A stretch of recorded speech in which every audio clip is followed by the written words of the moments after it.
જય માતાજી, જય હિન્દ, જય ગુજરાત. દોસ્તો, આપનો લખન દરબાર ફરી એકવાર વાઘોડિયાના ધારાસભ્ય ધર્મેન્દ્ર વાઘેલા દ્વારા નિમ્ન કક્ષાની રાજનીતિ કરવામાં આવી રહી છે. આપ સૌ જાણો છો એવી રીતે કે મારું માદરે વતન શેરખી ગામમાં મારા કુટુંબી ભાઈ ધર્મેન્દ્રસિંહ પરમારનો ભવ્ય વિજય થયો છે અને મને ચોક્કસથી ખબર હતી કે આ વિજય થશે તો ધારાસભ્યથી વેઠાય નહીં, એટલે મારા પર કંઈક ને કંઈક ખોટું મને ફસાવવા માટે કરશે ને કરશે જ.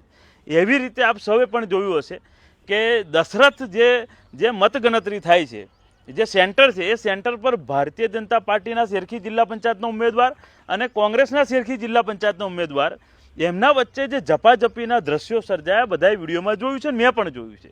હવે એ વાતને હાથો બનાવીને ધર્મેન્દ્ર વાઘેલા દ્વારા એવું કરવામાં આવે છે કે એ બાબતમાં લખન દરબારનું નામ ઉમેરડાવો, એટલે કે મારી પર એ બાબતને લઈને ફરિયાદ કરાવો છાણી પોલીસ સ્ટેશનમાં.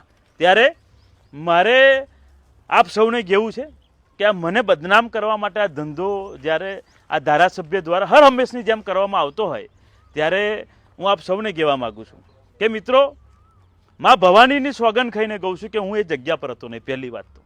બીજી વાત કે એ વિડીયોમાં કોઈ પણ જગ્યાએ મારો દ્રશ્ય દેખાતો એટલા માટે નથી કારણ કે હું તે જગ્યા પર જ નથી, અને હું જે જગ્યા પર હતો એ જગ્યાના મારી જોડે સીસીટીવી ફૂટેજ પણ છે કે હું ક્યાં ક્યાં ગયો છું ક્યાં ક્યાં નહીં, પણ ત્યાં નહોતો. મારું મોબાઈલ લોકેશન પણ જોઈ શકે પોલીસના મિત્રો કે હું ત્યાં હતો જ નહીં.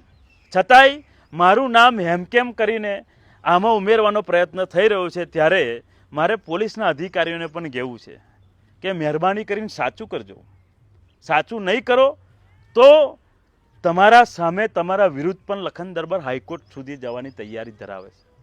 અમે